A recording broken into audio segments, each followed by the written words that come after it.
Manalangin po tayo.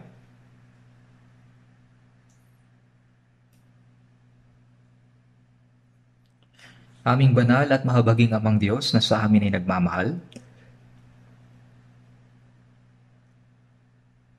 kami ay nabuhay sa mga walang kabuluhang bagay sa mundo at tumalikod sa Diyos. Kaya't kami na naging mga kaaway ng Diyos ay nararapat na tumanggap ng paghuhukom at puot ng Diyos dahil sa aming masasamang gawa. Kami ay nagpapasalamat sapagkat kami ay naligtas at hinugasan ng aming mga kasalanan magpakailanman, hindi sa pamamagitan ng aming sariling pagsisikap, kundi sa pamamagitan ng dakilang pag-ibig ng Diyos na nahabag sa amin at nagdanak ng kanyang mahalagang dugo doon sa krus, noong hindi pa namin nakikilala ang Diyos.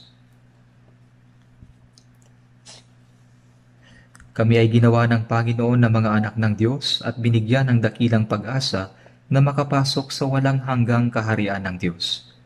Ngayon, pakiusap, samahan ninyo kami sa nalalabi naming buhay. Kami ay nagpapasalamat sa biyaya na nag-iingat at namumuno sa amin hanggang sa makapasok kami sa kaharian ng Diyos. Sa oras pong ito, kami na naligtas sa pamamagitan ng mahalagang dugo ni Jesus ay nagpapasalamat dahil sa pagpahintulot sa amin na makapagtipon sa harapan ng Panginoon, mag-aral ng salita at makapag-fellowship. Sa oras na ito, kami ay naniniwala na ang Panginoon ay kasama namin. Pakiusap, samahan at bigyan po ninyo ng nararapat na biyaya ang lahat ng kapatiran na nakikinig sa salita sa kanilang tahanan na hindi makakapunta sa church dahil sa COVID-19. Sa mga iglesia sa aming bansa at sa maraming iglesia sa buong mundo at sa lahat ng mga kapatiran na pinapanatili ang pananampalataya at ipinapangaral ang Ebanghelyo sa mahihirap na sitwasyon, pakiusap, samahan at hawakan po ninyo sila sa inyong makapangyarihang kamay upang kanilang maipangaral ang Ebanghelyo na may katapangan. Pakiusap, gabayan po ninyo na mamuhay ng karapat-dapat bilang mga anak ng Diyos. Pakiusap, bigyan po ninyo ng sapat na biyaya ang mga may sakit at nangihina upang walang sino man ang matisod. Panginoon na nagbibigay ng sapat na biyaya at nagtuturo kung ano ang nararapat naming gawin ayon sa panahon. Sa oras pong ito ay ipaunawa ninyo sa amin ang banal na kalooban ng Diyos at ang salita na gustong ipaalam ng Diyos sa amin. Ito po ay idinadalangin namin sa pangalan ng aming Panginoong Hesus. Amen. Buksan po natin sa Biblia, Galatia, Kapitulo 5.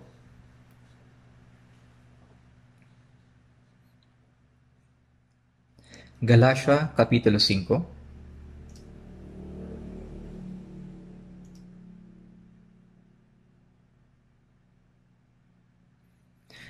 Versikulo 22 at 23.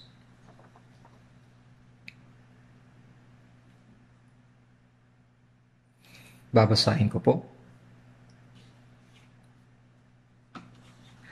Subalit ang bunga ng Espiritu ay pag-ibig, kagalakan, kapayapaan, pagtiyatyaga, kagandahang loob, kabutihan, katapatan, kaamuan, at pagpipigil sa sarili. Laban sa mga ito ay walang kautusan.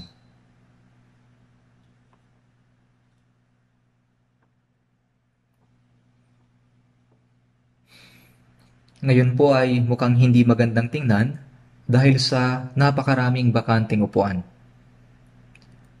Hindi ko alam kung ano ang dahilan.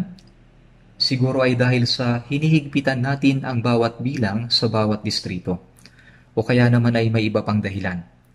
Sa tingin ko naman ay ayos lang na pumunta ang sino mang nagnanais na dumalo. Sobrang dami ng bakanteng upuan. Pinag-aaralan po natin tuwing linggo ang may pamagat na mapuno kayo ng Espiritu Santo. Tayo ay naligtas sa pamamagitan ng biyaya at nabubuhay din tayo sa pamamagitan ng biyaya at kapangyarihan ng banal na Espiritu. Ito ay utos na mapuno kayo ng Espiritu Santo. Ang ibig sabihin nito ay napupuno tayo ng salita ng Diyos, ng biyaya at kapangyarihan ng Diyos. At tayo ay tinatangay ng kamay ng Diyos.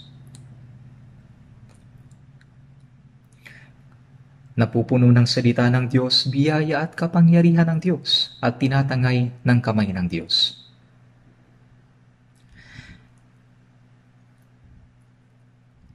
Pinapalakas tayo ng Diyos sa pamamagitan ng biyaya at katotohanan. Araw-araw, mula nang tayo ay naligtas, pinalalakas niya tayo. Kaya't ang ating panloob na pagkatao ay binabago sa araw-araw at ang ating lumang pagkatao ay patuloy na nababawasan habang lumalago ang ating pananampalataya. Binabago sa araw-araw ang ating panloob na pagkatao. Kaya sinasabi sa Galatia, Kapitulo 5, versikulo 24, mga na kay Kristo Jesus, ang pagpapakilala sa mga taong ligtas ay Kristiyano o mga na kay Kristo Jesus.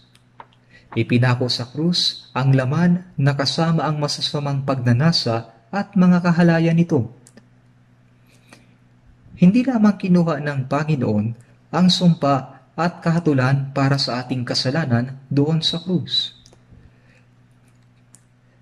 kundi kinuha din niya ang dating likas o pagnanasa.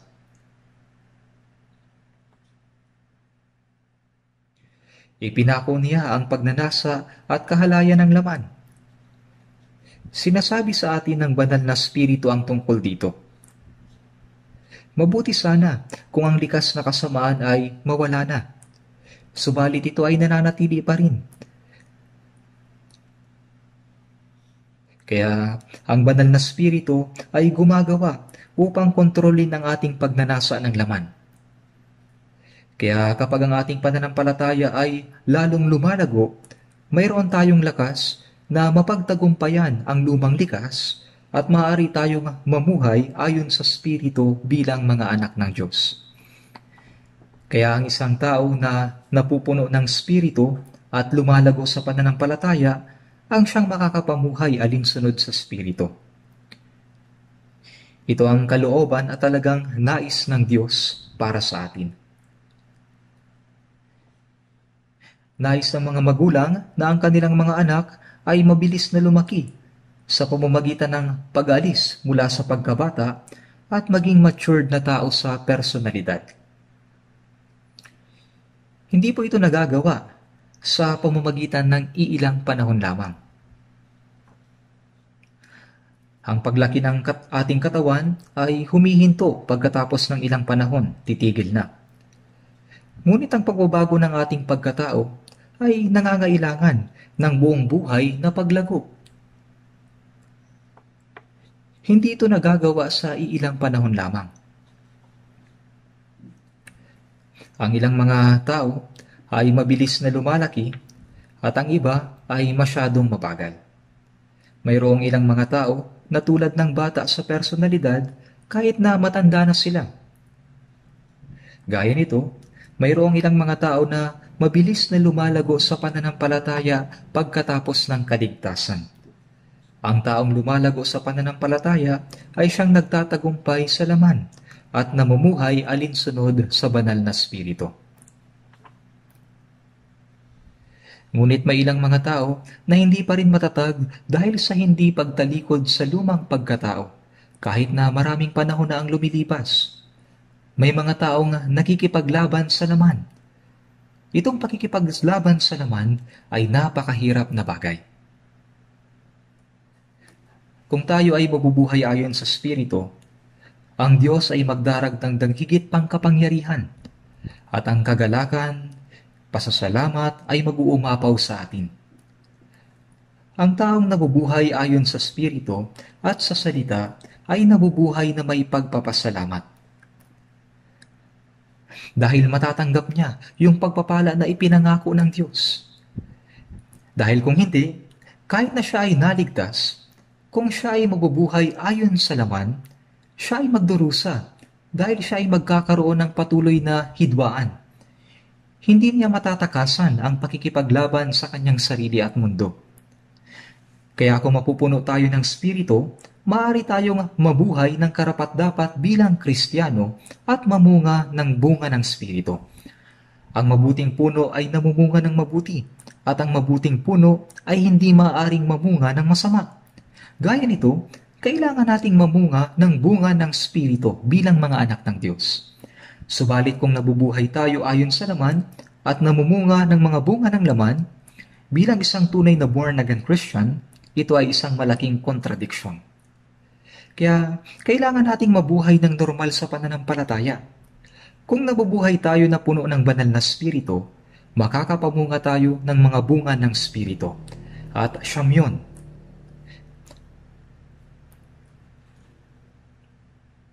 Dapat tayong magbunga ng siyam na bunga ng banal na Espiritu. Hindi mabuti kung namumunga tayo ng ilan at wala ang ibang bunga. Kaya aking patuloy na ipapangaral ang tungkol sa paksang ito, ang mga bunga ng banal na Espiritu.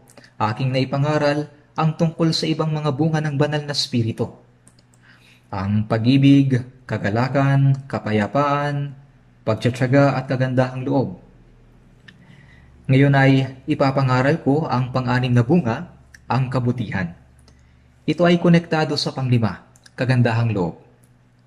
Ang kabutihan ay katangian ng Diyos, katangian ni Kristo. Sa mga awit 107 verse 1, magpasalamat kayo sa Panginoon sapagkat siya ay mabuti. Sapagkat magpakailanman ang kanyang tapat na pag-ibig ay nananatili. Sabi ng Diyos, ang Diyos ay mabuti at magandang loob. Ang kabutihan at kaawaan ay katangian ng walang hanggang Diyos. Kapag sa loob ay puno ng kaawaan, ang resulta sa labas ay kabutihan. Ang ibig sabihin ng kabutihan ay mabuti at makatuwiran. Sa Ingles ay goodness. Goodness sa English. Sa Genesis Kapitulo 1, nilikha ng Diyos ang liwanag at sinabi, nakita ng Diyos na ang liwanag ay mabuti. Sa pananaw ng Diyos, ang liwanag ay mabuti.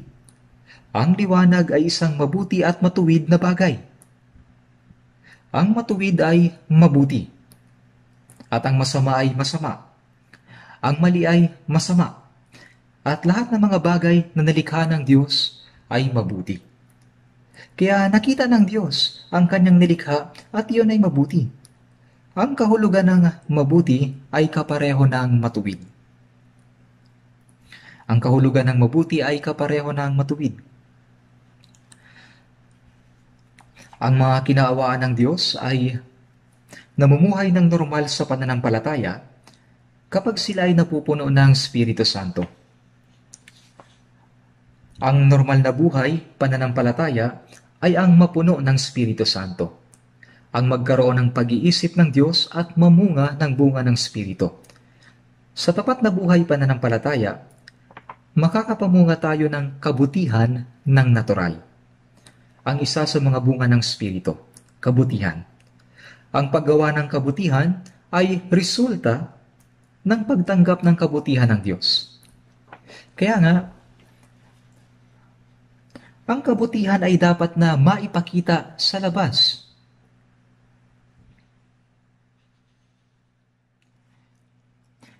Yung kabutihan ay dapat na maipakita sa labas sa pamamagitan ng isang matapat na pamumuhay. Ang kabutihan, ito ay isang mabuting bagay. Ito po yung mga mabubuting bagay. Ang Diyos ay mabuti at ang dyablo ay masama mula pa sa simula. Sa Mateo Kapitulo 6, mayroong panalangin ng Panginoon. At si Jesus ay nagturo sa mga alagad, kabilang sa mga ito, manalangin nga kayo ng ganito, at huwag mo kaming dalhin sa tukso, kundi iligtas mo kami sa masama. Ang masama ay ang diablo. At sa Mateo Kapitulo 13, ang kaaway ay naghasik ng damo sa bukid. Ang kaaway ay ang diablo rin. Ang kaaway ay naghasik ng damo sa bukid.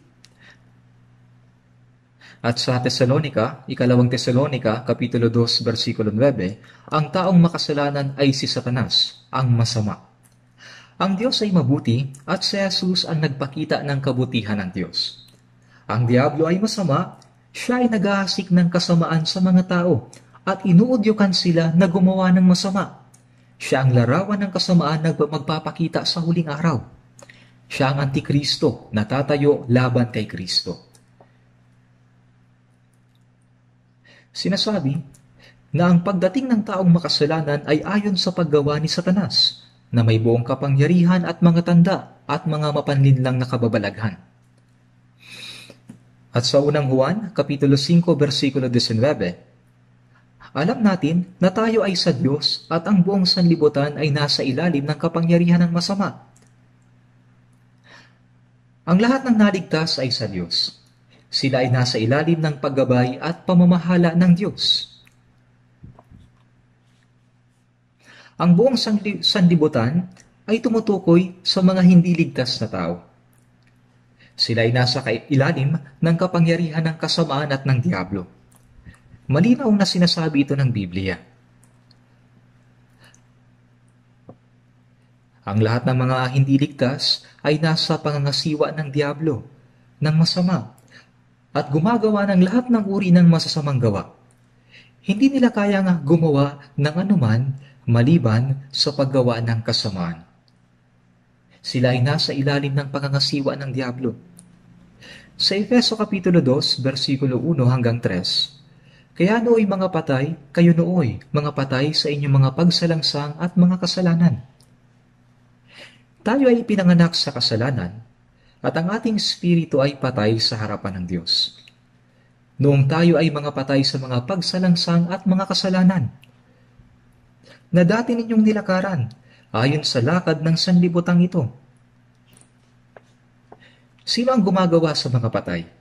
Ang Diablo, na may kapangyarihan sa impapawid, ang kumukontrol sa sanlibutan. Siya ang kumukontrol sa buong sanlibutan. Ayon sa pinuno ng kapangyarihan ng impapawid, ng spirito na ngayon ay gumagawa sa mga anak ng pagsuway. Ang Diablo ay kumikilos ngayon sa spirito ng mga patay, sa mga pagsalangsang at mga kasalanan. Ngayon, ang spirito ng kasamaan ay gumagawa sa mga anak ng pagsuway, sa lahat ng mga taong hindi ligtas. Ang spirito ng Diyos ay ang Espiritu Santo, at ang spirito ng Diablo ay ang spirito ng kasamaan. Ang spirito ng kasamaan ay gumagawa sa mga tao na hindi ligtas. Tayong lahat ay dating nabuhay sa gitna ng mga ito, sa mga pagnanasa ng laman, na ating ginagawa ang mga nais ng laman at ng pag-iisip, at tayo noon ay mga katutubong anak ng kapuotan, na gaya naman ng iba. Tayo ay mga anak ng kapuotan at hahatulan ng Diyos. Ngunit ang Diyos, palibhas ay mayaman sa awa, dahil sa kanyang malaking pag-ibig sa atin. Kaya tayo ay naging malaya mula sa kapangyarihan ng Diablo at nagbihis ng buhay ng Diyos, at ngayon tayo ay nasa ilalim ng paggabay at pamamahala ng Diyos. Kaya ang Diyos ay nagpakita ng malinaw na katibayan na ang mga ligtas na tao ay sa Diyos, at ang mga hindi ligtas ay sa masama. Ito ang dahilan kung bakit ang mga hindi ligtas ay namumuhay sa likas na pagnanasa ng kasalanan, kung saan ang Diablo ay kumikilos.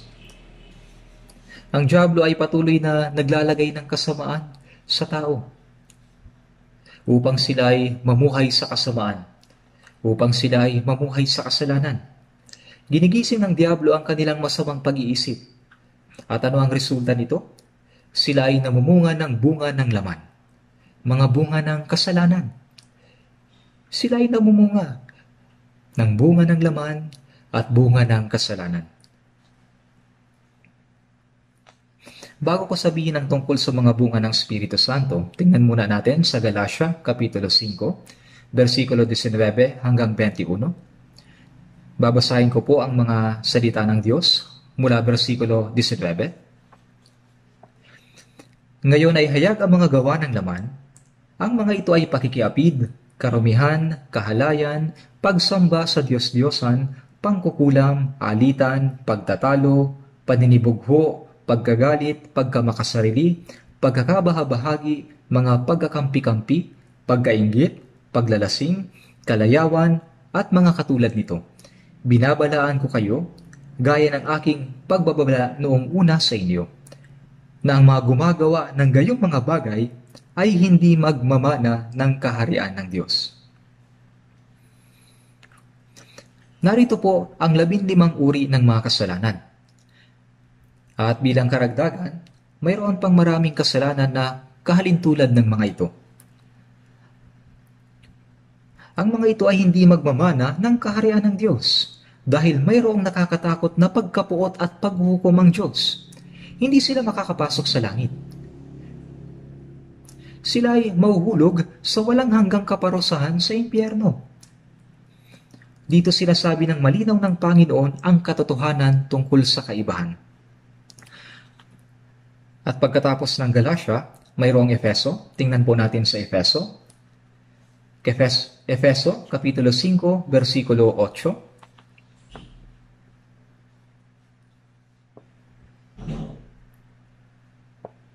Efeso, Kapitulo 5, versikulo 8. Babasahin ko po.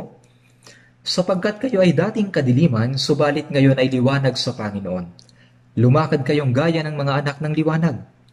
Sapagkat ang bunga ng liwanag ay nasa lahat ng mabuti, matuwid at katotohanan. Ang kayo'y dating ay nangangahulugan bago yung ating kaligtasan. Tayo rin ay dating nasa ilalim ng kapangyarihan ni Satanas. Kabilang tayo dati sa mga patay. Yun ay kadiliman. Ang kabaliktaran ng liwanag ay kadiliman. Ang Diyos ay liwanag at ang Diablo ay kadiliman. Sapagkat kayo ay dating kadiliman, subalit ngayon ay liwanag sa Panginoon. Ang mga naligtas ay naging mga anak ng liwanag. Dahil si Jesus ay ang liwanag ng buhay at nagbigay sa atin ng liwanag. Ngayon ay sinasabi, lumakad kayong gaya ng mga anak ng liwanag. Tayo ngayon ay dapat na lumakad sa liwanag. Sapagkat ang bunga ng liwanag ay nasa lahat ng mabuti, matuwid at katotohanan. Ang bunga ng liwanag ay lahat ng mabuti. Ito ay kapareho ng salitang bunga ng Espiritu Santo. Ang tatlong salitang ito, kabutihan, katuwiran, at katotohanan, ay may kaunting pagkakahalintulad. Ito ang bunga ng liwanag ng mga naligtas. Ang kabutihan ay mabuti at ang katuwiran ay pagkamakatarungan, katapatan, at katotohanan. Hindi natin may iwasan na mamunga ng ganito bilang mga ligtas. Sa Mikas, Kapitulo 6, versikulo 8, ipinakita niya sa iyo, o tao, kung ano ang mabuti. Sinabi dito, o tao. Ang mabuti ay ang salitang ibinigay sa mga taong naligtas dahil sa yung mga hindi ligtas ay hindi tumatanggap sa salita. Ang Panginoon ay nagpakita sa iyo, o tao, kung ano ang mabuti. Ang ginawa ng Diyos ay mabuti. At ano ang itinatakda ng Panginoon sa iyo, kundi ang gumawa na may katarungan at umibig sa kaawaan, at lumakad na may kapakumbabaan na kasama ng iyong Diyos. Ito ay ang paglakad kasama ng Diyos. Kaya ang isinasaalang-alang ng Diyos na mabuti ay ang paggawa ng katarungan. Ang paggawa ng katarungan ay ang paggawa ayon sa kalooban ng Diyos. Yung ipakita ang habag at pag-ibig ng Diyos. Yung paglakad sa pakumbabaan na kasama ng Diyos. Ito ang isinasaalang-alang ng Diyos na mabuti. Ibig sabihin ay dapat nating malaman kung ano ba ang isinasaalang-alang ng Diyos na mabuti. At pagkatapos ay mamuhay sa ganoong mabuting kalooban. Ayon sa Kolosas Kapitulo 1, versikulo 10, upang kayo ay lumakad ng nararapat sa Panginoon na lubos na nakakalugod sa Kanya. Ang mga naligtas ay lumalakad na karapat-dapat sa Panginoon at namumunga sa bawat gawang mabuti, at nagbibigay ng kasiyahan sa Diyos. Para magawa ito, kailangan nating mamunga sa lahat ng gawang mabuti.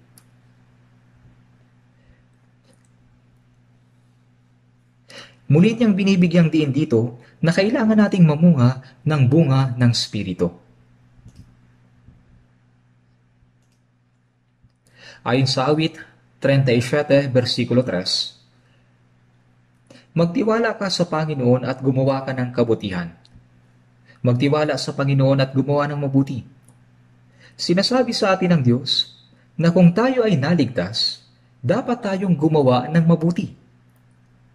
Sa pamamagitan ng pagtitiwala sa Diyos ay gumawa ng mabuti. Ito ang utos ng Panginoon. Kung ano ang mabuti ay detalyadong nakasulat sa Biblia. Ayon sa Roma Kapitulo 12, versikulo 2, huwag ninyong tularan ang sanlibutan ito, kundi magbago kayo sa pamamagitan ng pagbabago sa inyong pag-iisip. Ang mga naligtas ay dapat na tularan ng Panginoon sa halip na gayahin ang masama at mapangalunyang salinlahing ito. Magbago sa pamamagitan ng pagbabago ng inyong pag-iisip. At pagkatapos ay upang mapatunayan ninyo kung alin ang mabuti, kasiyasiya at lubos na kalooban ng Diyos. Sa pamamagitan ng mga salitang ito ay alamin kung ano ang mabuti sa Diyos at kung ano ba ang kalugod-lugod sa Kanya. Yan ang dapat nating matutunan.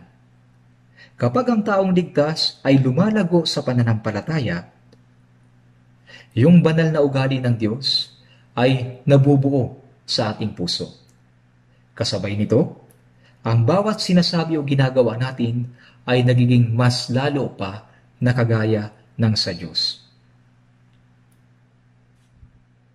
Kaya nga, habang lumalago sa pananampalataya, nabubuo ang ugali ng Diyos sa ating puso. Ayon sa Ecclesiastes Kapitulo 3, versikulo 12, nalalaman ko na walang mas mabuti para sa kanila kundi ang magsaya, masiyahan, habang sila'y nabubuhay. Ngayon, saan ba ako dapat magalak? Saan ba dapat magalak ang mga Kristiyano habang nabubuhay dito sa mundo? Ang taong makamundo ay nagagalak at nasisiyahan sa kasalanan. Nasisiyahan sila sa pamumuhay ayon sa kanilang laman. Ito ang kasiyahan ng kasalanan. Ngunit tayo, saan ba tayo nasisiyahan? Alam ko na wala nang mas mabuti pa sa paggawa ng mabuti.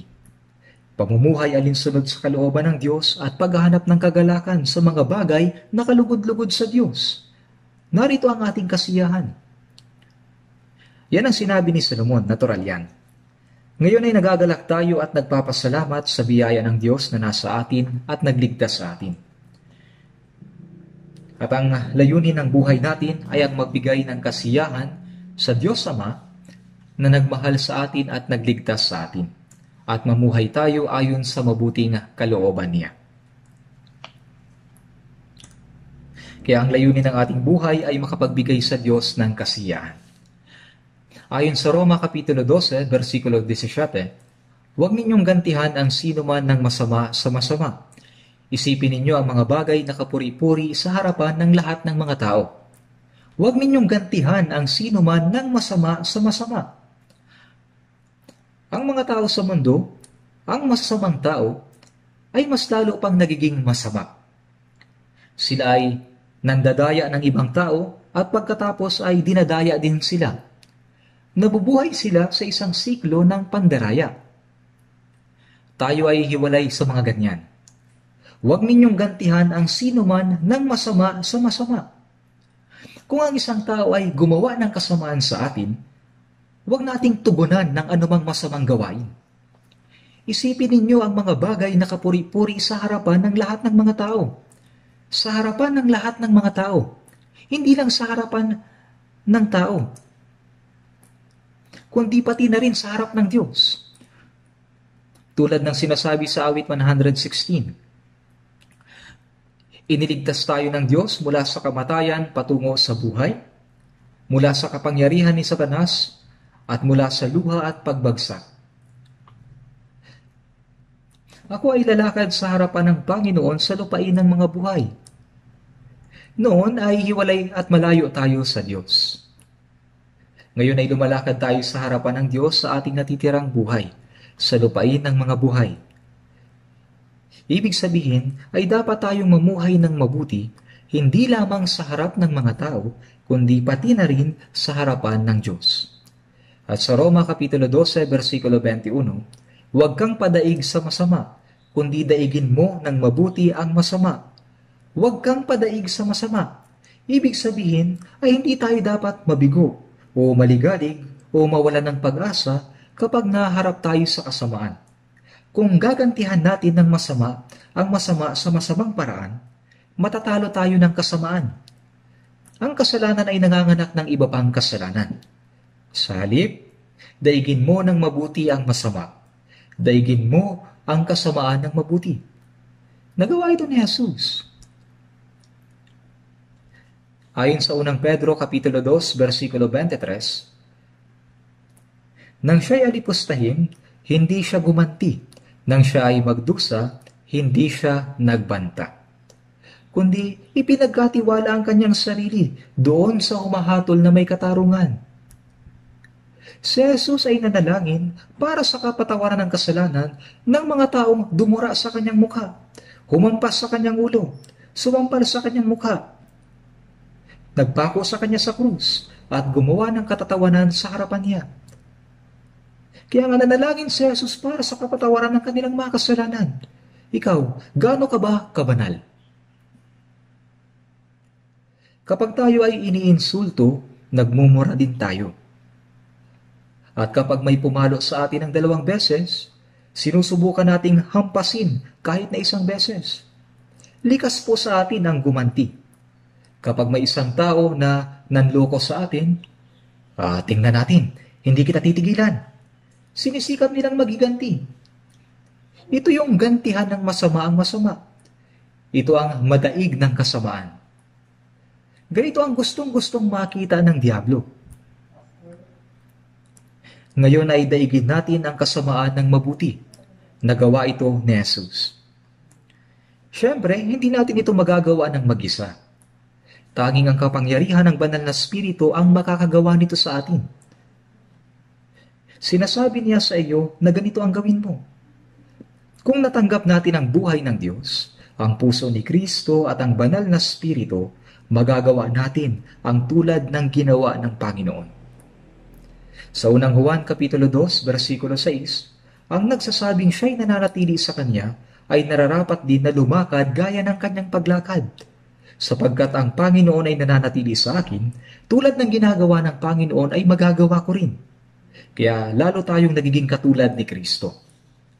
Sa Roma Kapitulo 15, versikulo 2, bawat isa sa atin ay magbigay lugod sa kanyang kapwa para sa kanyang kabutihan, tungo sa ikatitibay niya. Magbigay lugod tayo sa ating kapwa para sa kanilang ikabubuti, sa ikatitibay. Upang makapagbigay lugod sa ating kapwa para makagawa ng mabuti at makapagpatibay, ibig sabihin, kailangan mong ipakita kung ano ang buhay Kristiyano. Dito, ang tinutukoy na kapwa ay ang lahat ng tao maliban sa ating sarili. Gumawa rin palagi ng mabuti sa mga Kristiyanong naligtas upang makapagbigay ng kasiyahan at mapagtibay ang iba. Ngunit huwag bigyang kasiyahan ng iyong sarili. Sapagkat si Kristo man ay hindi nagbigay lugod sa kanyang sarili. Gumagawa tayo ng mabuti at nagpapakita ng kabaitan para makapagbigay lugod sa iba. Bakit? Kailangan nating ipakita na tayo ay mga Kristiyano. Na tayo ay mga anak ng Diyos at ang mga Kristiyano ay iba sa mga tao ng mundo. Sa Galatia Kapitulo 6, versikulo 9,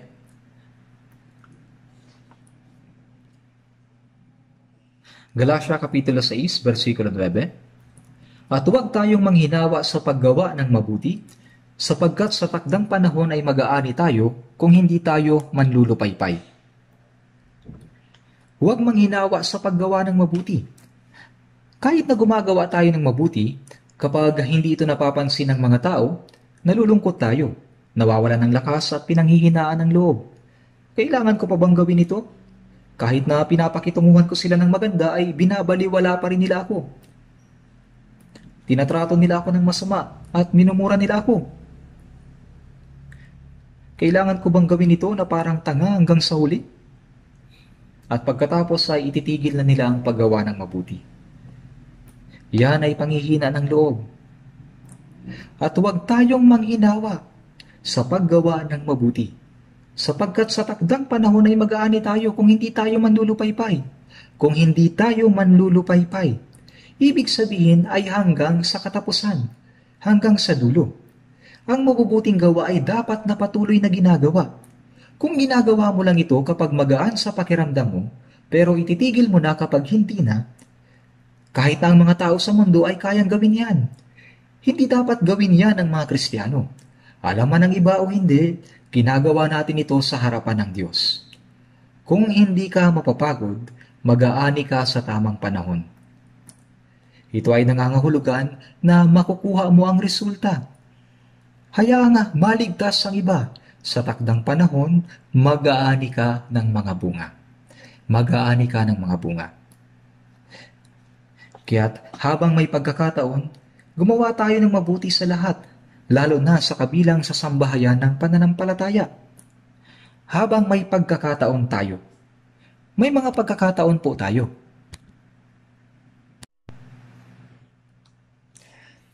Kapag may mga nakikita tayo na naghihirap sa paligid natin, yan ay pagkakataon na gumawa ng mabuti. Kapag nakakita ka ng nangangailangan sa iyong mga kapatid, pwede mo silang matulungan sa pisikal at espiritual. At yan ay isang pagkakataon. Yan ay isang pagkakataon. Lalo na sa mga kabilang sa sambahayan ng pananampalataya. Ang pangunahing prioridad ay mga Kristiyano. Napakaraming mga mahihirap na tao sa mundo at gusto natin silang tulungan. Ngunit wala tayong sapat na lakas para tumulong sa lahat. Ano ang unang prioridad ng isang Kristiyano? Ito ang iligtas ang mga kaluluwang napapahamak. Sunod, kailangan nating tulungan ang mga naligtas na kapatid kapag sila ay nahihirapan sa espiritual man o pisikal. Ikaw ay tagapag-alaga. Ang isang tao na mas mature sa pananampalataya ay dapat na tumulong sa mga mas mahihina.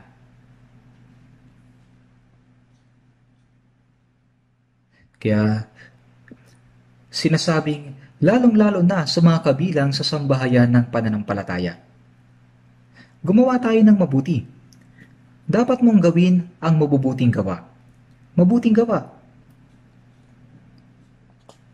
Sinabi na mayroong 3 klase ng tao sa mundo.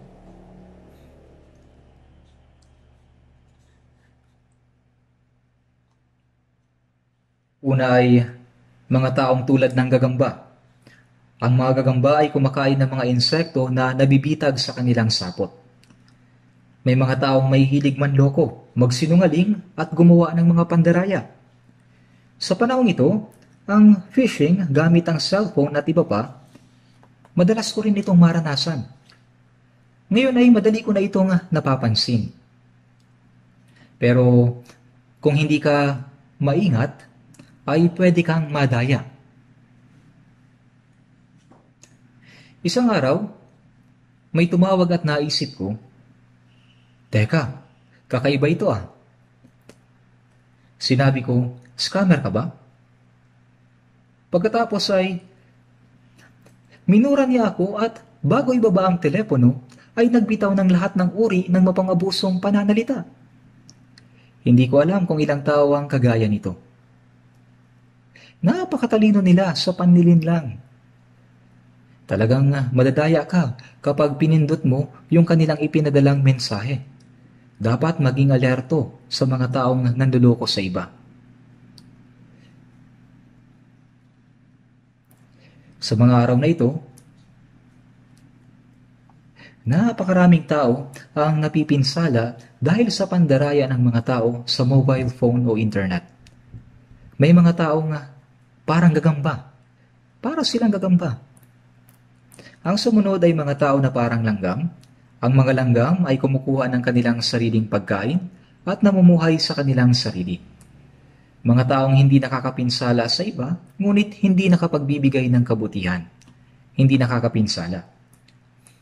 Ayos lang siya kasi hindi siya nananakip ng sinuman. Kagaya ng langgam. At may mga tao na kagaya ng bubuyog.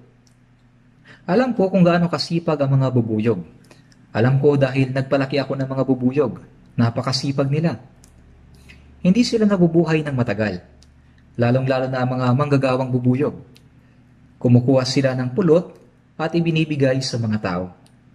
Sila ay nakakapagbigay ng kasiyahan sa atin. Ang isang taong katulad ng bubuyog ay isang tao na tumutulong sa iba mula sa kanyang mga kinita. Isang tao na nakapagbibigay ng kasiyahan sa iba. Alin sa tatlong uri ng tao ang dapat kang maging? Tayo ay kagaya ng mga bubuyog na makakatulong sa kapwa sa pamamagitan ng sipag at tiyaga. Ganyan ang puso ng isang Kristiyano. May isang bagay na napaka-importante sa unang Timoteo, Kapitulo 6, versikulo 18 at 19. Maglaan tayo ng ilang sandali upang malaman kung ano ang aking tinutukoy. Tingnan natin sa unang Timoteo, Kapitulo 6, versikulo 18. Unang Timoteo, Kapitulo 6, versikulo 18 at 19.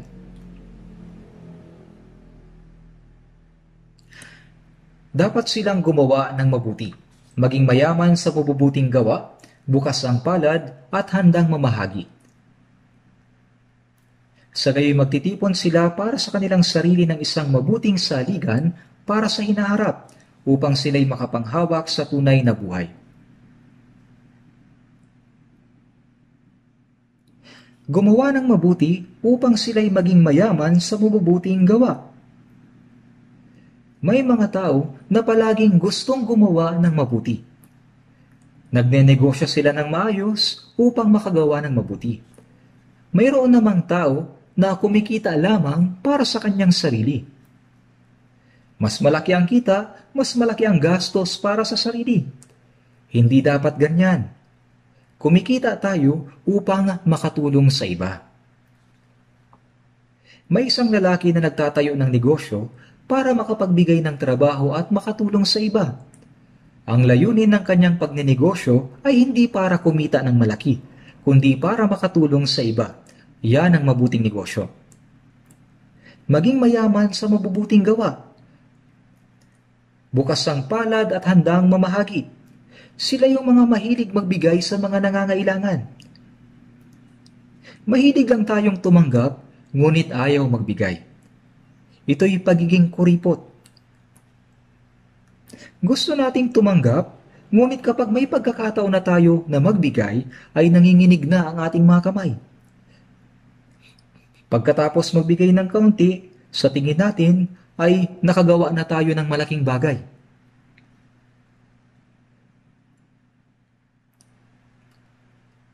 Hiniling niya kay Timoteo na turuan sila na maging bukas palad at palaging handang mamahagi. Na maging bukas palad at handang mamahagi. Ang mayayaman sa sanlibutan ito ay atasan mo na huwag magmataas ni huwag umasa sa mga kayamanang hindi tiyak. Bakit ito kayamanang hindi tiyak? Ayon sa mga Kawikaan, Kapitulo 23, sapagkat biglang nagkakapakpak ang kayamanan. Lumilipad na gaya ng agila patungong kalangitan. Ito ay lumilipad na gaya ng agila. Kung susubukan mong hawakan ito, mawawala ka rin gaya nito. Anong sabi ng Biblia? Ano ba ang sinabi ng Biblia?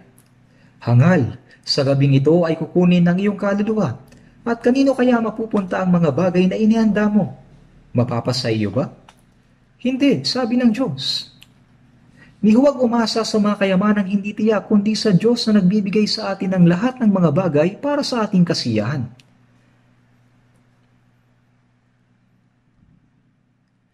Kailangan nating mabuhay alinsunod sa kalooban ng Diyos at umasa sa Diyos na nagbibigay ng sagana sa lahat ng mga bagay. Mabuhay ng alinsunod sa kalooban ng Diyos at umasa sa Diyos na nagbibigay ng sagana sa lahat ng bagay.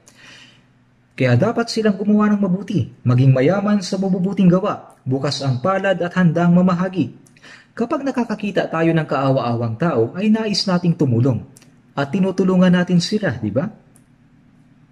Sa gayoy, magtitipon sila para sa kanilang sarili ng isang mabuting saligan para sa hinaharap. Mukhang ito ay para sa iba, pero sa katunayan ito ay para sa iyong sarili. At alalahanin ang mga salita ng Panginoong Hesus na siya mismo ang nagsabi, higit na mapalad ang magbigay kaysa tumanggap.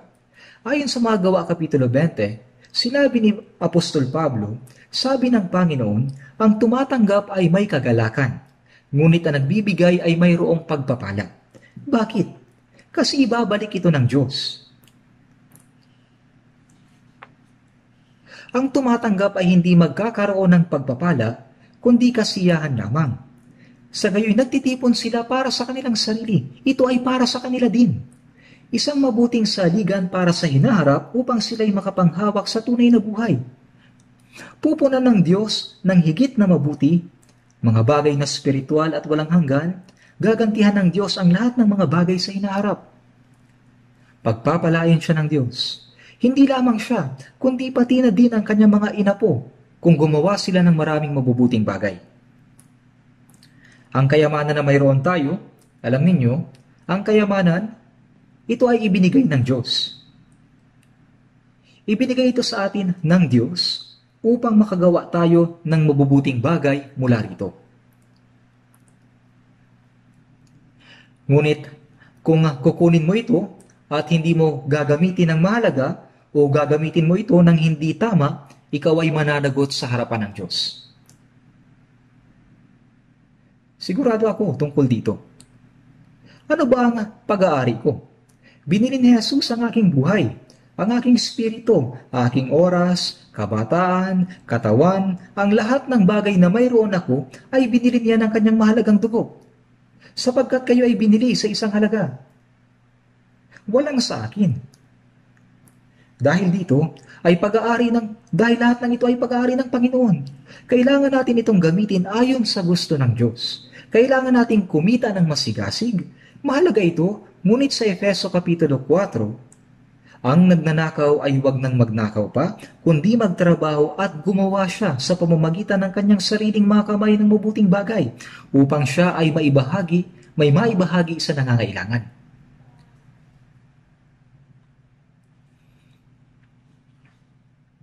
Kaya mahalagang kunin ang sa Diyos at gamitin ito ayon sa kalooban ng Diyos. Mahirap kumita ng pera, pero mas mahirap ang gumastos ng maayos. Kung kikita ka ng maraming pera at gugugulin mo ito sa isang bagay na hindi naman karapat-dapat, sayang lang ang pagod. Ibig sabihin, yun ay para lang sa pagkain ng iyong pamilya upang mabuhay kayo ng maayos. Ganun ba? Yan lang ba ang layunin ng pagsisikap mo?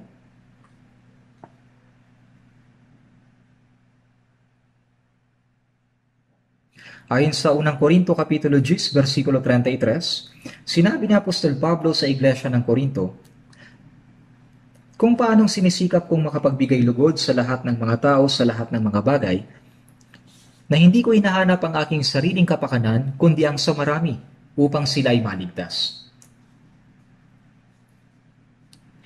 Hanapin ang kapakanan ng marami upang sila ay maligtas. Sinubukan ito ni Apostol Pablo. Sinubukan niya itong gawin ng abot sa kanyang makakaya. Sinabi niya, kung paanong sinisikap ko, anumang mayroon tayo, oras, kalusugan, kapaligiran at lahat ng bagay na nasa atin ay mula sa Panginoon. Kaya't napaka-importante talaga na gamitin ang mga ito sa pinakamabuting paraan. Hindi natin dapat baliwalain ang ating tungkulin. Kailangan nating sumunod mula sa maliliit na bagay, hindi sa malalaki kaagad. Ang tapat sa kakaunti ay tapat din naman sa marami, at ang hindi tapat sa kakaunti ay hindi rin tapat sa marami. Ayon sa Lucas Kapitulo 16, ang pinakakaunti ay ang kayamanan. Ang kayamanan.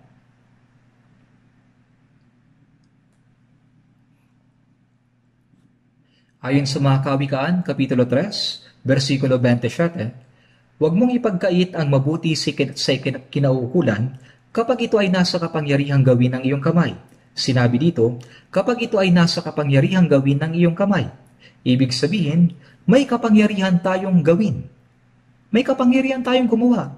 Kahit na gusto nating gumawa, ngunit kung wala tayong lakas, hindi natin ito magagawa. Ayon sa Biblia, ang mga taga-Macedonia, ang kanilang labis na kahirapan ay sumasagana sa kayamanan ng kanilang kagandahang loob. Sinabi ng Biblia na hindi lamang sila may kusang loob na aktibong tumulong sa mga may hirap na banal sa Jerusalem, kundi higit pa sa kanilang makakaya. Sinabi rin na ibinigay muna nila una ang kanilang sarili sa Diyos bago nila ibinigay ang kanilang kayamanan.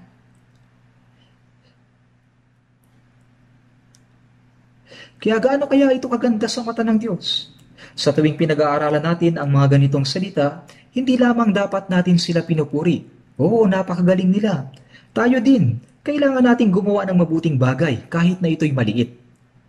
Ang pagtulong sa mga banal na nangangailangan ay pagsasabuhay sa awa ng Diyos.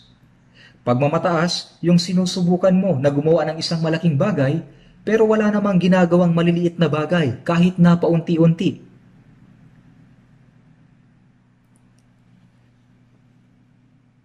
Ayon sa mga Gawa, Kapitulo 14, versikulo 17, maging ang Diyos ay gumawa ng mabubuting bagay sa mga tao. Mga Gawa 14:17, gayunman ay hindi niya hinayaang mawalan siya ng saksi sa paggawa ng mabuti na nagbibigay sa inyo ng ulan mula sa langit at ng masasaganang panahon at pinupuno kayo ng pagkain ang inyong mga puso ng kagalakan. Ang Diyos ay nagbigay sa mga tao ng ulan mula sa langit. Tulad ng sinabi ni Jesus, pinasisikat niya ang araw sa masasama at sa mabubuti at nagbibigay ng mabubuting bagay na pinupuno ang ating mga puso ng pagkain at kagalakan. Hindi kayang ipaliwanag sa salita ang kabutihang ginawa ng Diyos sa mga tao. Ang kanyang kabutihan ay hindi kayang maipaliwanag sa salita. Ang Diyos ay mabuti, kaya't gumagawa siya ng mabubuting bagay. Mula sa mga mabubuting bagay na ginawa niya sa atin, wala nang mas hihigit pa sa pagmamahal at pagdiligtas sa mga makasalanan upang maging mga anak ng Diyos at ibigay ang kaharian ng Diyos bilang pamana. Ito ay awa ng Diyos. Awa ng Diyos na iligtas ang makasalanang patungo sa impyerno at dalhin sa langit. Tunay na siya ay napakabuti. Ayon sa Roma Kapitulo 12, versikulo 13, Roma 12:13, magbigay sa mga pangangailangan ng mga banal at magbagandang loob sa mga dayuhan. Pangangailangan ng mga banal. Ibig sabihin, anumang kulang sa kanila ay ibigay sa kanila. At ang sabi, magmagandang loob. Tanggapin ang mga dayuhan. Nung panahon ng sinaunang iglesia, may mga tao na naglakbay bilang mga dayuhan upang maipangaral ang ebanghelyo. Mayroong mga dayuhan na nasa gitna ng karukhaan at kahirapan. Kahit sa Korea noong una, nakakita ako ng mga aristokrata sa kabukiran. Sinalubong ko ang mga manlalakbay na dumaan, dinala sa bahay at nagbagandang loob sa kanila. Ayon sa Genesis Kapitulo 19, ang Diyos ay nagpadala ng 2 anghel sa lungsod ng Sodoma. Nagpakita sila kay Lot bilang mga tao doon sa lansangan. Nakita niya sila sa lansangan at naisip ni Lot, sila ay mga dayuhan.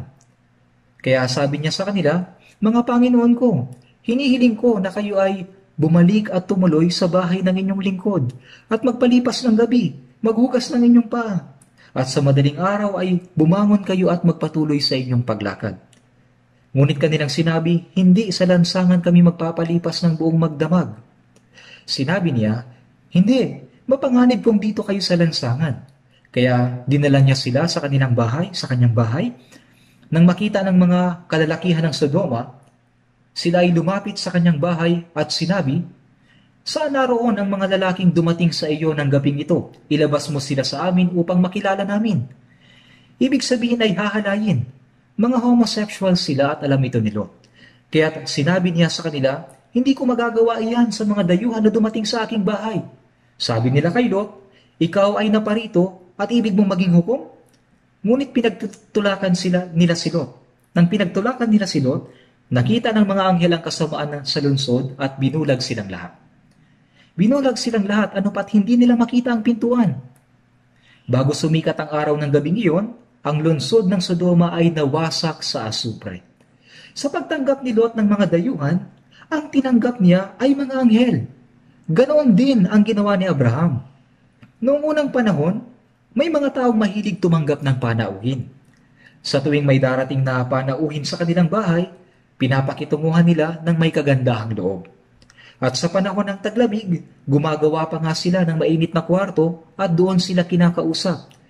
At sa pag-alis ng panauhin, ay nagbibigay pa sila ng pera bilang pabaon. Ngunit mahirap nang makakita ng ganito sa panahon natin ngayon, di ba? Dapat itong gawin ng mga Kristiyano. Gumawa tayo ng mabuti sa lahat, lalo na sa mga kabilang sa sambahayan ng pananampalataya. Dapat ay tunay na magiliw tayo sa pagtanggap sa mga Kristiyano. May ilang nagsasabi, kapag may dumating na bisita sa kanilang bahay, maganda na may bisita, pero mahirap mag-asikaso sa kanila.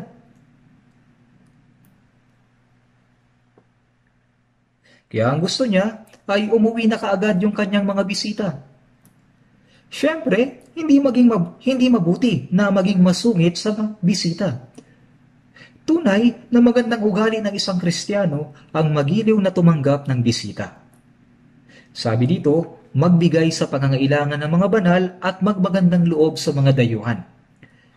Ibig sabihin, kung mayroong brothers and sisters na nasa pangangailangan mula sa mga banal, kailangan na magbigay tayo sa kanilang pangangailangan. Sinabi ng Diyos na ang mapagbigay sa mga dukha ay bibigyan ng Diyos ng higit na mabubuting bagay. Sa Lucas Kapitulo 6:38, magbigay kayo at iyon ay bibigay sa inyo. Kung magbibigayan tayo sa isa't isa, ang Diyos ay magbibigay ng labis sa atin. Gaano ba karami ang ibibigay niya? Hustong takal, siniksik, niliglig at umaapaw ang ilalagay nila sa iyong kandungan. Ibig sabihin, kung ikaw ay magbibigay ng kaunting bigas, ang makukuha mo pabalik ay isang sako. Kung maglalagay ka ng bigas sa sako at kakalugin mo ito, mas marami ang bigas na maipapasok.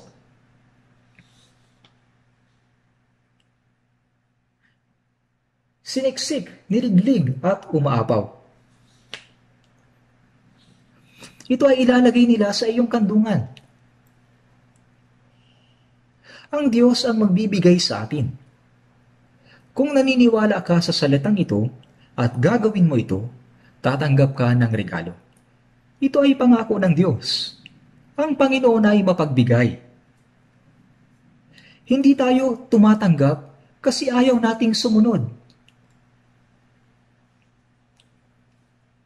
Sa Kawikaan Kapitulo 11, versikulo 24 at 25, may taong nagbibigay ng masagana at lalo pang yumayaman, may nagkakait ng dapat ibigay, ngunit naghihirap lamang. Ang taong mapagbigay ay payayamanin, at siyang nagdidilig ay didiligin din. Ito ay pangako. Sa tingin mo ba ay maghihirap ka kung magbibigay ka ng sagana? Hindi. May taong nagbibigay ng sagana at lalo pang yumayaman. Ang Diyos ang nagpapasagana sa kanya. At may nagkakait ng dapat ibigay, ngunit naghihirap lamang. Bakit? Kung ang ligtas na tao ay kuripot, gugugulin ng Diyos ang kanyang pera sa mga bagay na hindi kailangan. May ilang tao na nauubos ito dahil sa mga bayarin sa ospital. May ilan na nawawala ang lahat dahil sa mga scammers. May ilang tao na nakakagawa ng maling bagay at nasasayang ang lahat.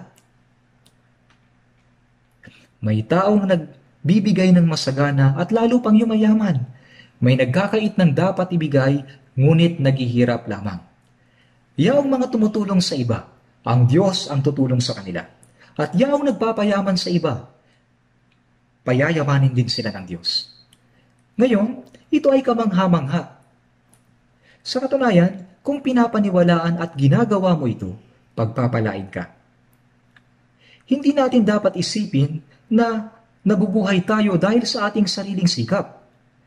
Wala tayong magagawa kung wala ang pagpapala ng Diyos. Kung may gagawin tayong mali, kukunin ng Diyos ang lahat ng meron tayo. Nakakita na ako ng maraming ganitong kaso. May isang tao na kumikita ng malaking pera mula sa kanyang negosyo at alam ko kung gaano siya karamot. Sa isang iglap, lahat ng kanyang yaman ay biglang nawala. Kahit ang kanyang bahay ay nawala rin dahil sa karanasang iyon, natauhan siya. Sa 2 Korinto, Kapitulo 9. 2 Korinto, Kapitulo 9. Versikulo 8 at 9. 2 Korinto, Kapitulo 9, versikulo 8 at 9. Babasahin ko po. At kaya ng Diyos na pasaganahin ang lahat ng biyaya sa inyo, upang sa pagkakaroon ninyo ng sapat sa lahat ng bagay, ay palagi kayong sumagana sa bawat mabuting gawa. Gaya ng nasusulat, siya ay nagsabog, siya ay nagbigay sa mga dukha, ang kanyang katuwiran ay nananatili magpakailanman.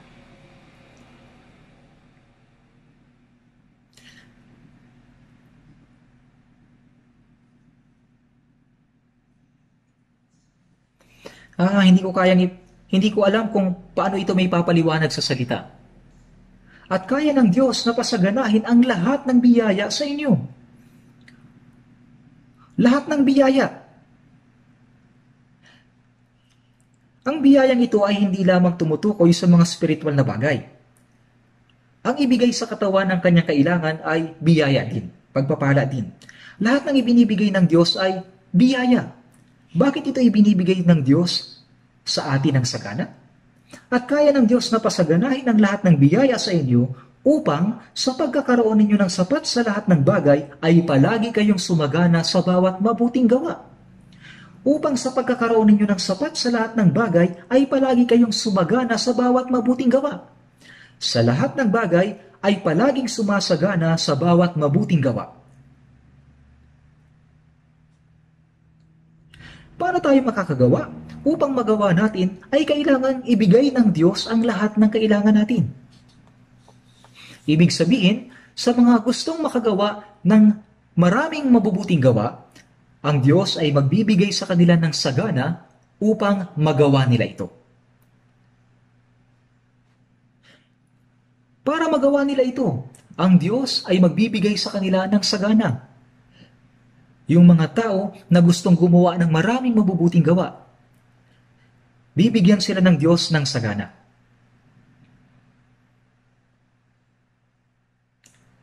Kapag gumawa ka ng mabubuting gawa, magbibigay ang Diyos sa iyo upang magawa mo pa ito. At kung gumawa ka ng higit pa, bibigyan ka ng Diyos ng higit pa. Ang salitang lahat ay 4 na beses na binanggit sa isang talata. Upang sa pagkakaroon ninyo ng sapat sa lahat ng bagay, ay palagi kayong sumagana sa bawat mabuting gawa.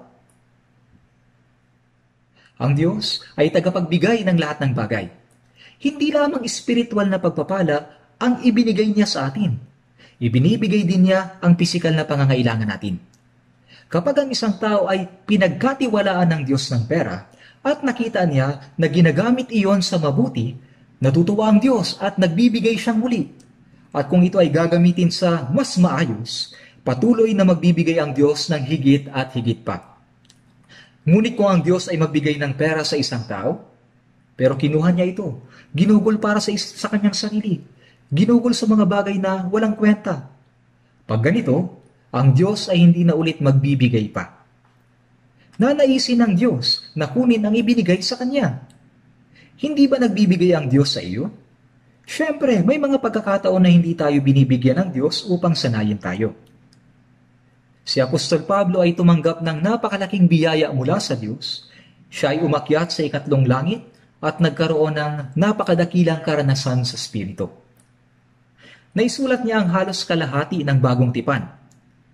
Pero para huwag siyang magmataas ng labis, ay binigyan siya ng Diyos ng tinik sa laman. Ito ay isang sakit. Binigyan siya ng Diyos ng isang sakit. Kahit na hindi partikular na binanggit sa Biblia kung ano ang kanyang sakit, hinulaan ng maraming tao na ito ay isang sakit sa mata.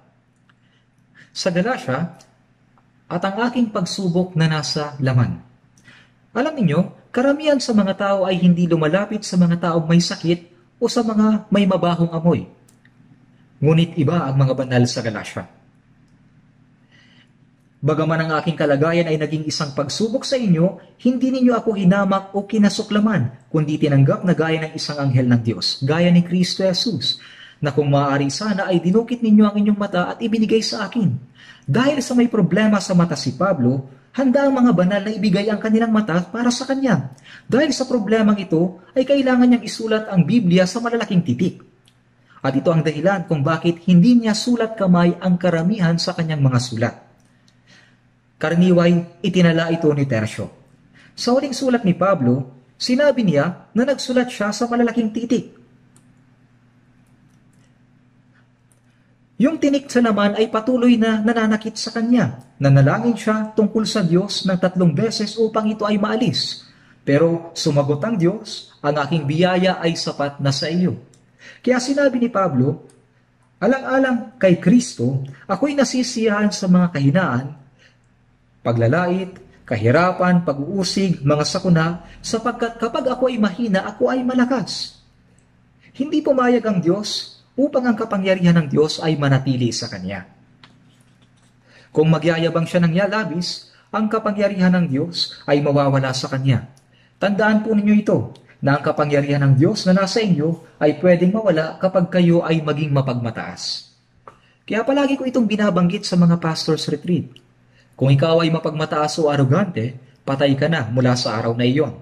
Noong si Saul na unang hari ng Israel ay mapagpakumbaba, ay ginawa siyang hari ng Diyos. Si Saul ay naging mabuting hari noong una, ngunit naging mapagmataas siya. Kaya ang diablo ay kumilos sa kanya at sinubukan niyang patayin si David. Subalit sa kabila ng lahat ng bagay, siya ang namatay. Kaya pakatandaan po ninyo ito, na kung kayo ay magmamataas, kayo ay mamamatay. Walang pinipili sa bagay na ito. Kaya nga, kinalugdan ni Pablo ang mga karamdaman, panlalait, pangangailangan, pag-uusig at kahirapan. Kapag ako ay mahina, ang kapangyarihan ng Diyos ay malakas. Tayo mga individual ay maaari ding makaranas ng ganito. Kadalasan kapag tayo ay gumagawa ng mabuti, hinahayaan tayo ng Diyos na makaranas ng ganito. Kapag binibigyan tayo ng Diyos ng mga pagdurusa, tanggapin natin. Kapag binibigyan niya tayo ng mga mas mahuhusay na pananalapi, subukan nating gamitin para sa kalooban ng Diyos. Sinabi ni Apostol Pablo, marunong akong magpakababa at marunong din akong magpakasagana. Natutunan ko pareho. Subalit kapag mayroon kang pera, subalit kapag mayroon kang kahirapan sa pananalapi, nag-aalala ka at negatibo mag-isip. Kapag mayroon ka namang sapat na pera, ginagastos mo sa mga maling gastusin at sinasarili. Kapag si Apostol Pablo ay nasa kahirapan, para sa kanya, ang Panginoon ay sapat na. Kapag mayroon siyang maraming pera, ginagastos niya ito para sa kalooban ng Diyos. Natutunan niya ang parehong bagay. Hindi tayo malaya mula sa damdamin o pera. At alam natin, at hindi rin natin kayang isang tabi ang tukso. Sa Kawikaan, Kapitulo 19, versikulo 17, ang mabait sa dukha ay sa Panginoon nagpapautang, at ang kanyang mabuting gawa sa kanya ay babayaran. Kapag naawa tayo sa dukha at tinulungan sila, nagpapahiram tayo sa Panginoon. Kapag nagpahiram tayo sa Diyos, ay may utang siya sa atin at babayaran niya tayo. Sa pagbayad niya ay pupurihin niya tayo. Nangako siya na babayaran niya ang mga ibinigay natin. Kung naniniwala ka, ay patuloy mong gagawin ang mga bagay na gusto ng Diyos. Kapag ginawa mo, ay magbibigay siya ng mas marami. At kapag ginawa mo ng higit pa, bibigyan ka ng higit at higit pa. Kung patuloy mong gagawin ay patuloy kang bibigyan. Kung naniniwala ka rito, ay magiging masaya at puno ng pasasalamat ang buhay mo. Pero, hindi mo ginagawa kasi hindi ka naniniwala.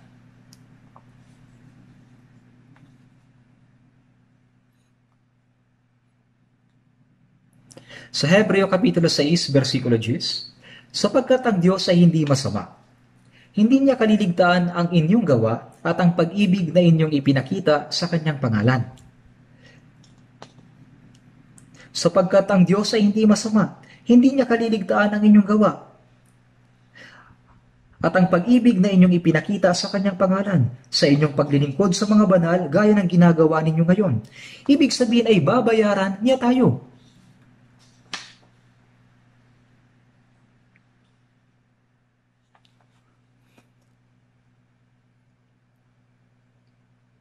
Gumagawa tayo ng mabubuting gawa sa pamamagitan ng lakas na nagmumula sa biyaya ng Diyos. Naligtas tayo dahil sa pag-ibig ng Diyos. Ang pag-ibig ang lakas na nagpapatakbo sa ating buhay pananampalataya. Kung saan mayroong pag-ibig ay may buhay. Kung saan mayroong buhay ay may pag-ibig. Kung saan may pag-ibig ay may lakas. Kapag gumagawa tayo ng mabubuting gawa, ang biyaya ng Diyos ang motibo. Ang biyaya ng Diyos ang ating lakas at patuloy na kailangan natin ito.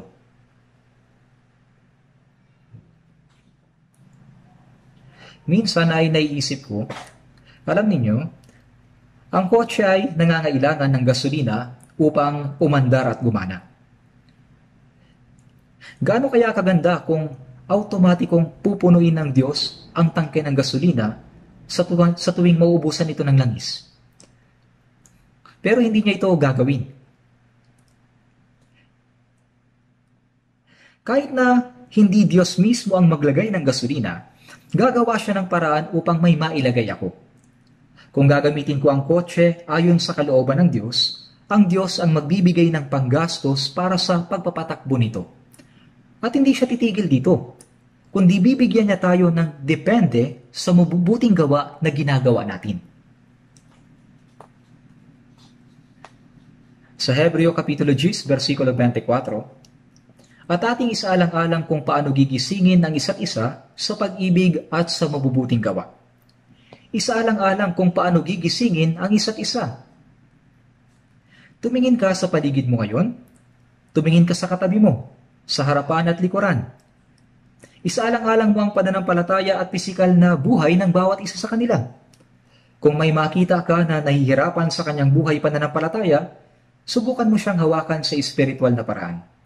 O kung yung iba ay may pinansyal na problema, baka pwedeng makatulong ka sa kanya. Ibig sabihin ay isaalang-alang ang isa't isa. Kung paano gigisingin ang isa't isa sa pag-ibig at sa mabuting gawa. Hindi ito nangangahulugan na sasabihin mo lang na ibigin natin ang isa't isa, gumawa tayo ng mabuti. Kundi magpakita ka muna ng halimbawa ng pag-ibig at mabubuting gawa.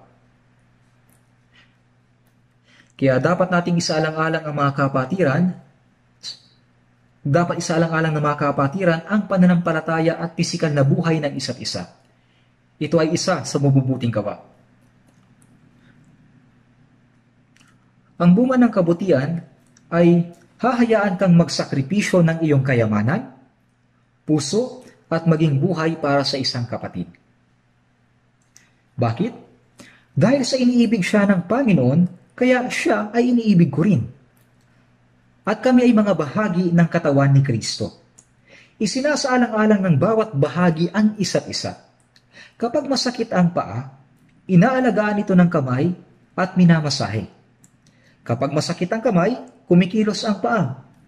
Ang lahat ng bahagi ay nagtutulungan sapagkat sila ay iisang katawan. Kailangan nating magtulungan sa isa't isa. Kung wala kang pakialam sa mga nangyayari sa isang brother o sister, kung wala kang pakialam sa kanila, hindi mo nga malalaman kung sila ba'y patay na.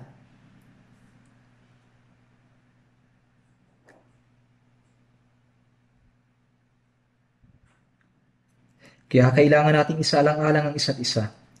Kung hindi natin ito gagawin, ay sino pa ang gagawa nito? Ang paggawa ng mabuti ay nakapagpapaligaya sa Diyos. Ito ang layunin ng Diyos kung bakit niya tayo iniligtas. Kapag gumagawa tayo ng mabuti, nalulugod ang Diyos. Kung titingnan natin sa Tito, Kapitulo 2, versikulo 14, sinabi dito, siya ang nagbigay ng kanyang sarili alang-alang sa atin, na nagbigay ng kanyang sarili hanggang sa kamatayan para sa atin, upang tayo ay matubos niya sa lahat ng mga kasamaan at pakalinisin para sa kanyang sarili ang sambahayang pag-aari niya na masigasig sa mabubuting gawa. Ang dahilan kung bakit namatay ang Panginoon para sa atin ay upang iligtas tayo at gawing dalisay araw-araw sa pamamagitan ng salita ng Diyos at Espiritu Santo, upang tayo ay maging sambahayang pag-aari niya na masigasig sa mabubuting gawa. Ibig sabihin ay iniligtas niya tayo upang gumawa ng mabuti. Ito ay isa pang layunin ng kaligtasan natin.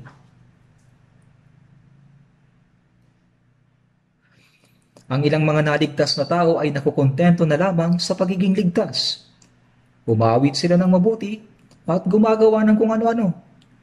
Pero kapag may nagsabi sa kanila na gumawa ng mabuti, ay hindi nila ito ginagawa.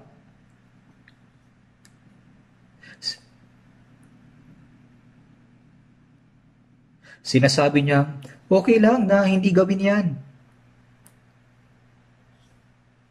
Ang iniisip lang niya ay ang kanyang sarili. Siya na ganito mag-isip ay walang kasiyahan.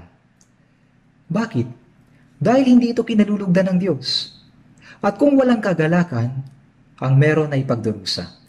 Sa mundong ito ay may mga kahirapan at pagdurusa sa lahat ng bagay. Subalit hindi siya magkakaroon ng lakas na mapagtagumpayan ito. Kung siya ay nagtitiis lamang para sa kanyang sarili, nabubuhay at namamatay lamang para sa kanyang sarili, ito ay isang miserableng bagay, di po ba? Sa Hebreo 13:16, huwag ninyong kaliligtaan ang paggawa ng mabuti at ang pamamahagi, sapagkat ang Diyos ay nalulugod sa gayong mga handog. Sinabi dito na sa gayong mga handog ay lubos na nalulugod ang Diyos. At sa Hebreo 13:21, naway gawin niya kayong ganap sa bawat mabuting bagay upang magawa ninyo ang kanyang kalooban, at gawin sa atin ang nakalulugod sa paningin niya sa pamamagitan ni Jesucristo.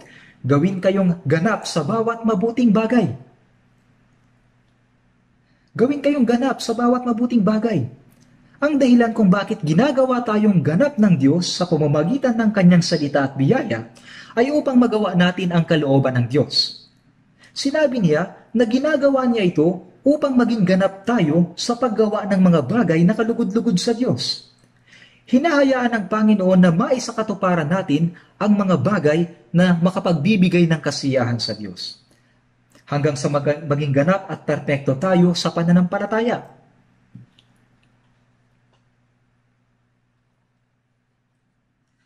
Kaya hinahayaan ng Diyos na gawin natin ito hanggang sa maging ganap at perpekto tayo sa pananampalataya.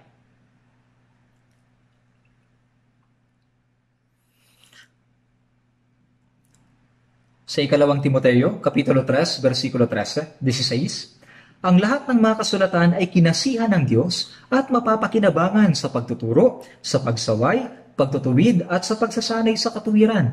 Ang layunin natin sa pag-aaral ng Biblia ay upang tayo ay maturuan, mapagsabihan, maitama at masanay sa katuwiran, upang ang tao ng Diyos ay maging ganap sa lahat ng mga gawang mabuti. Ang isa pang layunin sa pag-aaral ng Biblia ay upang makagawa tayo ng mabubuting bagay, habang ginagawang ganap bilang isang tao ng Diyos.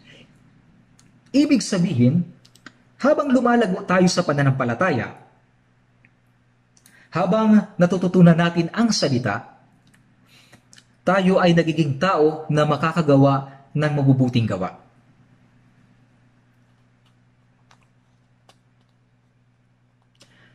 At upang muli nating maipangaral ang Ebanghelyo, upang makapagligtas ng kaluluwa sa mga tao, at maisakatuparan ang gawain ng Diyos sa kaligtasan, kailangan natin na gumawa ng mabuti. Sa Mateo Kapitulo 5, versikulo 16, sinabi ni Jesus, paliwanagin ninyo ng gayon ang inyong ilaw sa harap ng mga tao, upang makita nila ang inyong mabubuting gawa at luwalhatiin nila ang inyong Ama na nasa langit.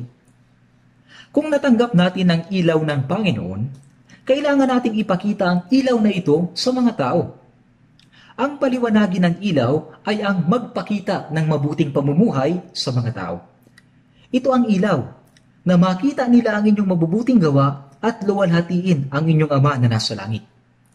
Sasabihin ng mga tao, "Oo, ang mga taong iyan ay tunay na mga anak ng Diyos. Ligtas talaga sila." Ibig sabihin ay hindi lamang nila tayo pupurihin, kundi maliligtas din sila. Kaya sa halip na ipagyabang natin na tayo ay naipanganak ng muli at makakapunta sa langit, kailangan nating ipakita ang katuparan ng katotohanan ito sa buhay natin. Kung sinasabi lang natin na Kristiyano tayo, sasabihin ng mga tao, magagaling lang yan magsalita. Ibig sabihin ay wala silang makitang gawa. Ibig sabihin ay kasinungalingan. Sasabihin nila, magaling silang magsinungaling. Sa Lucas 16, versikulo 9, "At sinasabi ko sa inyo, makipagkaibigan kayo para sa inyong mga sarili sa pamamagitan ng kayamanan ng kalikuan, upang kung ito ay maubos na, ay kanilang tanggapin kayo sa mga walang hanggang tahanan." Ngayon, upang may pangaral ang Ebanghelyo, ay mayroon tayong mga material na bagay, di po ba? Tinatawag ito ng Panginoon na kayamanan ng kalikuan.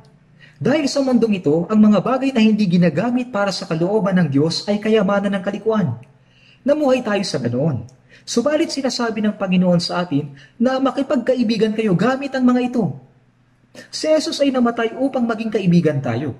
Sinabi niya na ibinigay niya ang kanyang buhay para sa kanyang kaibigan.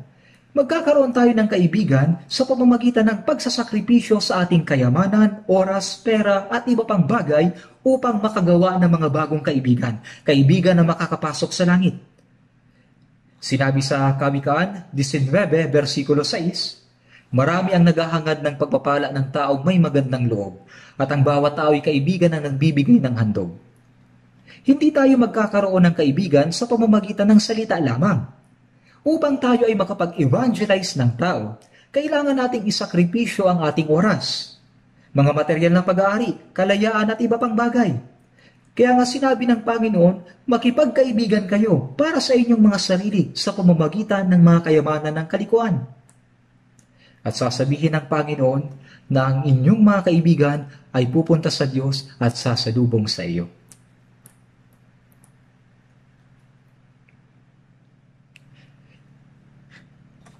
Sasabihin nila na ikaw ang nakapagligtas sa kanilang buhay. Malugod ka nilang sasalubungin. Kaya't ginagawa mo ba ito? Kung hindi mo pa ito nagawa, pwede mo itong gawin ngayon. Sa mga Gawa 10:38, kung paanong si Jesus na taga Nazaret ay binuhusan ng Diyos ng Espiritu Santo at ng kapangyarihan, kung paanong siya'y naglibot na gumagawa ng mabuti. Si Jesus ay gumawa din ng mabubuting gawa. Pinagaling niya ang pinahihirapan ng Diablo. Ito ay tumutukoy sa kaligtasan. Ang maibalik sa Diyos ang mga pinahihirapan ng Diablo, kung paanong si Jesus ay naglibot upang gumawa ng mabuti at pagalingin ang mga pinahihirapan ng Diablo.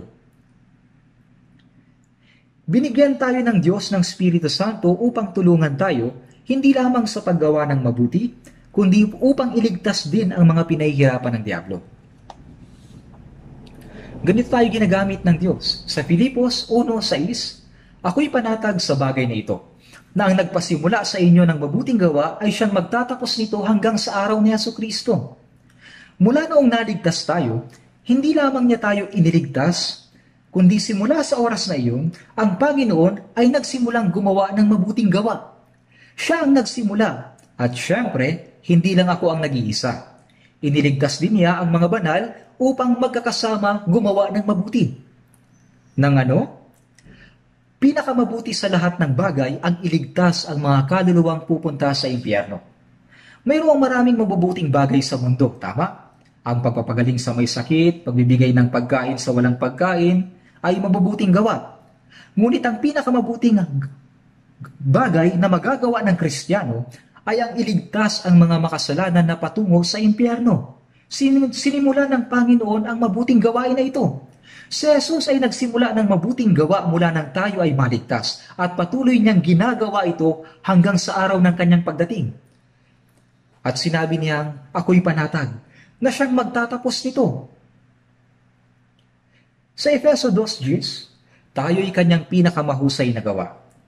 Tayo ay naging bagong nilalang kay Kristo. Ginawa niya tayong bago. Ginawa niya tayong bago para saan? Na nilalang kay Kristo, Jesus, para sa mabubuting gawa na inihanda ng Diyos ng una upang siya nating lakaran. Bago pa man itatag ang pundasyon ng sanlibutan, itinalaga na ng Diyos kung paano mamumuhay ang mga Kristiyano. Na inihanda ng Diyos ng una pa upang siya nating lakaran. Hindi lamang tayo iniligtas ng Panginoon, hinahayaan din niya ang mga naligtas na gawin ang mabubuting gawa upang makapagligtas ng iba. Sinasabi ng Biblia na nilikha tayo ng Panginoon para sa mabubuting gawa. Hindi ba?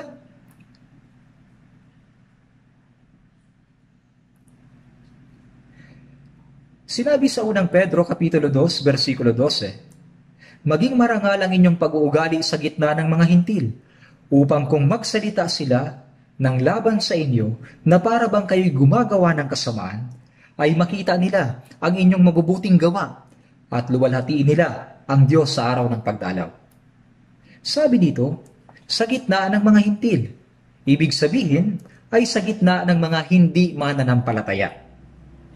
Kapag tayong mga Kristiyano ay nagkakamali o nakakagawa ng kasalanan, pinapalaki ito ng mga hindi ligtas at pagkatapos ay sinasaway nila tayo. Kinukutya din nila at nililibak ang Diyos. Ganyan ba talaga ang mga tao ng Diyos? Ganito ang ginagawa nila kapag nakakagawa tayo ng kasalanan. Kaya sinabi sa unang Pedro, maging marangal ang inyong pag-uugali sa gitna ng mga hintil. Makita nila ang inyong mabubuting gawa. Ibig sabihin, ang dapat na masabi nila sa atin ay, nagkamali ako sa mga Kristiyano.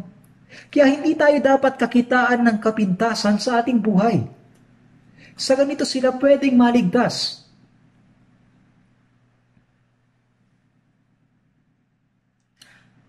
Maging marangal ang inyong pag-uugali sa gitna ng mga hintil.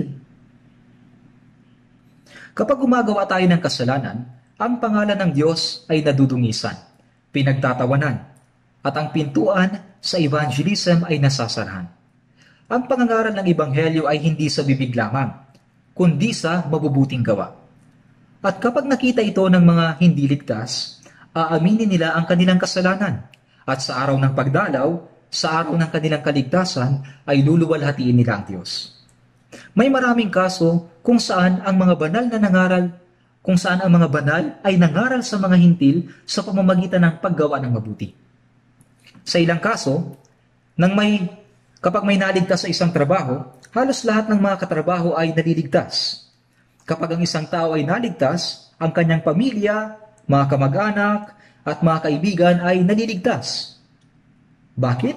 Kasi nakita nila na ang buhay ng taong iyon ay nagbago at gusto nilang malaman ang dahilan. At isang bagay pa, hindi dapat kalimutan ng mga Kristiyano na magkakaroon ng paghuhukom para sa mabuti at masama. Sinabi ko na ito dati sa inyo. Ang mga naligtas ay wala ng kahatulan patungo sa pagkawasa. Pero mayroong paghatol kung paano sila namuhay mula ng araw na sila ay naligtas hanggang sa sila ay tumayo sa harap ng Panginoon. Sinabi sa unang Korinto, Kapitulo 5, versikulo 10, tayong lahat ay kailangang humarap sa hukuman ni Kristo upang bawat isa ay tumanggap ng kabayaran sa mga bagay na ginawa niya sa pamamagitan ng katawan, maging mabuti o masama. Sabi dito, maging mabuti o masama. Iba ito sa mabuti o masama ng mundo. Ang pamumuhay ayon sa Espiritu ay mabuti. At ang pamumuhay sa laman ay masama. Ang pamumuhay ayon sa kalooban ng Diyos ay mabuti. At ang pamumuhay sa sariling kalooban ay masama. Ang pagsunod sa salita ng Diyos ay mabuti, at ang lahat ng pagsuway ay masama. Sa ganitong paraan tayo hatulan. Sa Santiago 4:17, Sino mang nakakaalam ng paggawa ng mabuti pero hindi ginagawa, ito ay kasalanan sa kanya. Ano ang mabuti? Kahit na alam mo ang kalooban ng Diyos, pero kung walang pagsunod, kasalanan ito. Ang pagsuway ay kasalanan. Sa Roma 2:10, kapayapaan sa bawat gumagawa ng mabuti. Magkakaroon ng kaluwalhatian, karangalan at kapayapaan ang lahat ng gumagawa ng mabuti. Bilang isang Kristiyanong ipinanganak na muli, ang mga gumagawa ng kalooban ng Diyos ay may kaluwalhatian, karangalan at kapayapaan na ibibigay sa kanila ang Diyos. Ito ay pangako sa kasalukuyan at sa kabilang buhay. At sa Mateo 24:34 hanggang 39, pagkatapos ay sasabihin ng hari sa mga nasa kanyang kanan, "Hali kayo, pinagpala ng aking ama. Manahin ninyo ang kahariang inihanda para sa inyo mula sa pagkatatag ng sanlibutan.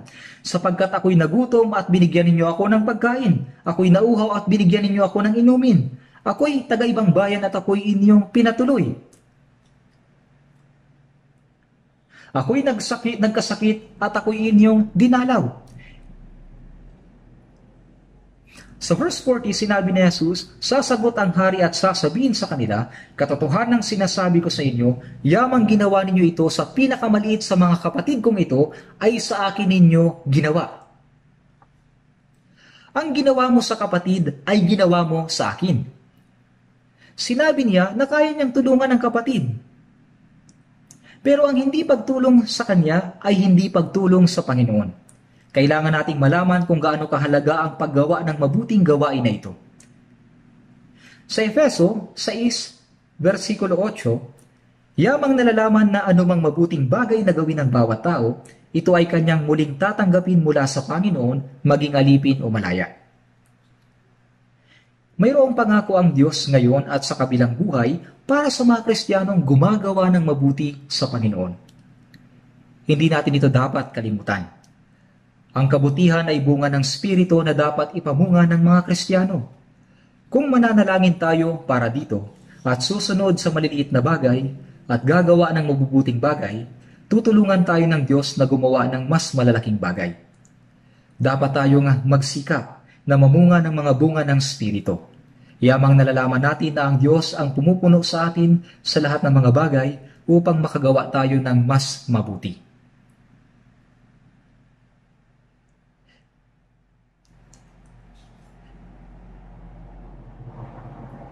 Manalangin po tayo. Mahabagin naming Amang Diyos, salamat sapagkat kami ay natagpuan mo sa aming kahirapan. Inaalalayan mo kami sa araw-araw sa pamamagitan ng mapagpalang kamay ng Diyos, salita at kapangyarihan. At iniingatan at ginagabayan hanggang sa makapasok kami sa kaharian ng Diyos. Ingatan po ninyo kami at tulungan na makapamunga ng bunga ng Espiritu Santo, upang makapamunga kami ng mabubuting bunga sa natitira naming buhay, sa pamamagitan ng inyong kapangyarihan na kumikilos sa amin at ng inyong awa. Punuan nawa ng Panginoon ang aming kahinaan at gamitin mo kaming lahat ayon sa iyong kalooban, upang kami ay maging karapat-dapat sa papuri at kaluwalhatian sa harapan ng iyong kaluwalhatian sa muli mong pagdating. Idinadalangin namin ito sa pangalan ng aming Panginoong Hesus. Amen.